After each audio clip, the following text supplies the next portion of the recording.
What is going on, guys? Welcome back to the channel. Let's talk about Bed Bath & Beyond. As always, I'm not a financial advisor. This is not financial advice. It's just for entertainment purposes only, so let's be entertained. All right, so talking about the charts, right now, don't watch the 1 minute candles. You're going to drive yourself absolutely crazy until this market decides what it wants to do. Overall, it was kind of just a wash of a day, in my opinion. We saw it kind of fluctuate. I guess watching the SPY somewhere between the 373 to 376 range, and it just kind of chopped around in there, not really deciding if it wants to turn to the bullish or to the bearish side. We're just kind of bystanding, waiting to see.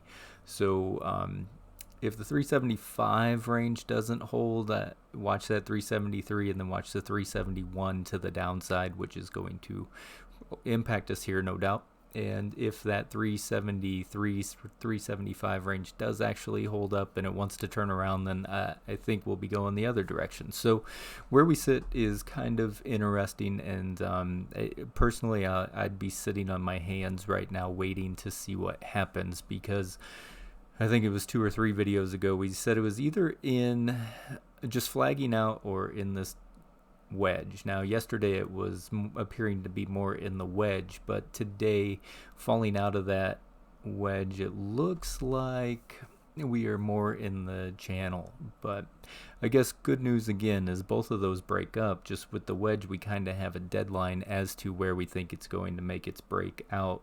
If we're flagging, we just kind of have to watch it bounce and see. We've just been watching it bounce in the wedge until it doesn't, so then we go back into the flag. So is it going to reclaim into the wedge or just break out and up? Is this going to be the one out of the wedge and the flag?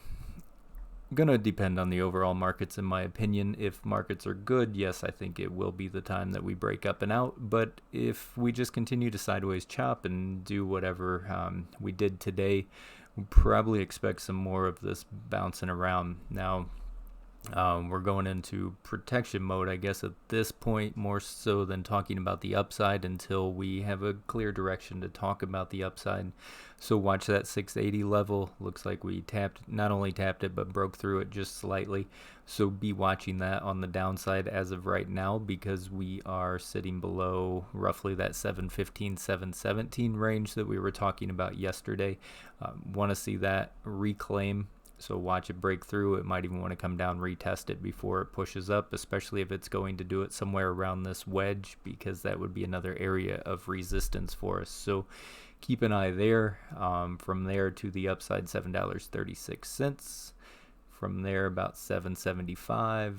And then from there, we'll just call it $8. That's what we're going to be watching to the upside. But like I said, until the market picks a direction, be more on the defense and watching what's going on here until we actually do get the direction. So not a whole lot more I can tell you right now. I don't have a sense of the direction that it's going to go, other than just saying hang tight.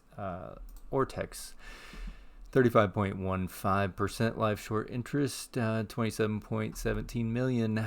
Cost to borrow average 14.58, and here we are again at 100% utilization. So a little bit of a change as far as what they're estimating, but we're going to hang out until we get some reported info, and then that'll tell the truth. Well, that won't even tell the true story, but at least what they want to report, we'll have that.